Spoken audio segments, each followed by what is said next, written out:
Okay students, let's start. Buddhist system of education. ठीक है, वैदिक कालीन एजुकेशन के बाद बुद्धिस्ट एजुकेशन सिस्टम आया था। इसके भी कुछ एम्स थे। पहला एम था development of personality. Buddhist education में भी all round development of childs personality पे फोकस था, जिसमें physical, mental, moral, intellectual development पे फोकस होता था। जो टीचर होते थे वो इंडिविजुअली और कलेक्टिवली दोनों तरह से अपने उपदेश देते थे, बच्चों को, स्टूडेंट्स को दिया करते थे। और डेवलपमेंट और इम्प्रूवमेंट के लिए बहुत सारी अपॉर्चुनिटीज़ मिलती थी स्टूडेंट्स को, जिससे और इंटरेक्शन भी बहुत होता था टीचर्स के साथ, जिससे कि स्टूडेंट्स सीखते थे। दूसरा था formation of character. Formation of character पे भी बहुत फोकस रहा है स्टूडेंट्स पे। उस समय बुद्धिस्ट एजुकेशन सिस्टम में स्टूडेंट्स की लाइफ बहुत हार्ड होती थी और वो बहुत ब्रह्मचर्य को फॉलो करते थे, सिंपल खाना खाते थे और प्योरिफिकेशन ऑफ सोल पे उनका फोकस होता था। प्योरिटी ऑफ आइडियाज़ बहुत इम्पोर्टेंट थी उस समय। गुड कंडक्ट को फॉलो करना बहुत इम्पोर्टेंट था। तो फॉर्मेशन ऑफ कैरेक्टर पे भी बहुत फोकस था उस समय पे। फिर था रिलीजियस एजुकेशन। बुद्धिस्ट इरा में क्या था, रिलीजन को टॉप प्रायोरिटी में रखते थे और एजुकेशन दी जाती थी। रिलीजन रिलीजियस एजुकेशन बहुत इम्पोर्टेंट थी उस समय। जो चीफ एम ऑफ एजुकेशन था वो था रिलीजियस फीलिंग्स को बढ़ावा देना और रिलीजन को बढ़ावा देना, जिससे कि सैल्वेशन या निर्वाण लोगों को प्राप्त हो सके। रिलीजियस कल्चर और इथॉस से बुद्धिस्ट एजुकेशन बहुत डोमिनेटेड थी। इसके बाद था preparation for life.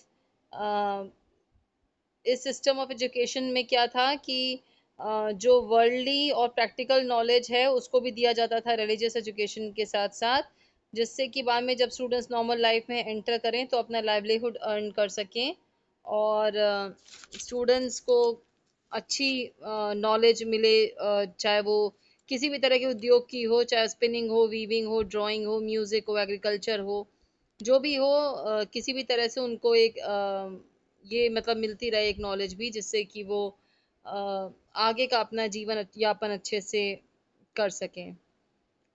Four noble truths हैं बुद्धिस्ट फिलॉसफी के, आप सबने सुने होंगे।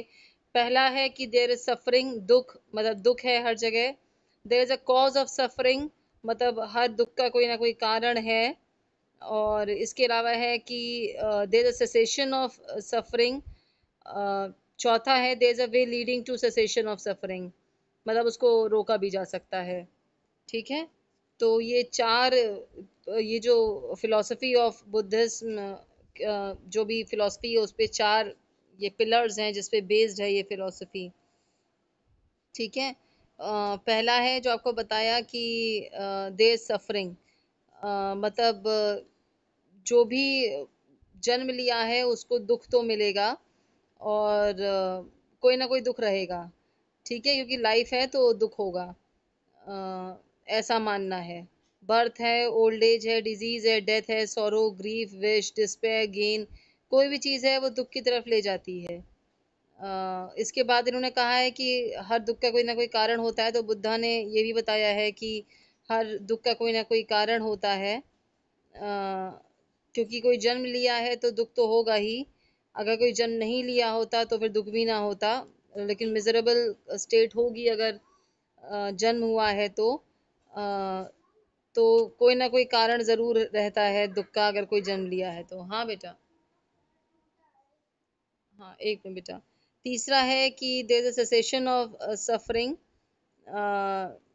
यानी कि अगर कुछ रिमूव कर दिया जाए कुछ दुख के कारणों को तो कुछ कम हो जाएगा, कष्ट कम हो जाएगा, ऐसा इनका मानना है। और इन्होंने ये कहा कि अगर परफेक्ट कंट्रोल कर लिया जाए पैशंस को और सच्चाई के रास्ते पे चला जाए तो धीरे धीरे दुख कंट्रोल हो सकता है और निर्वाण की तरफ लोग बढ़ सकते हैं। निर्वाण होने से अपने आप कष्ट मिट जाते हैं, दुख दूर हो जाता है। और चौथा है कि अ, सारे दुखों को रिमूव करके एक रास्ते पे चला जा सकता है, एक मार्ग पे चला जा सकता है। ये मार्ग सबके लिए ओपन है, और ये चाहे मॉन्क्स हो या कोई नॉर्मल साधारण इंसान हो, इस पाथ पे चल सकते हैं। बुद्धा ने इस पाथ को रिकमेंड किया है। एट फोल्ड नोबल पाथ है, अष्टांग मार्ग की बात है।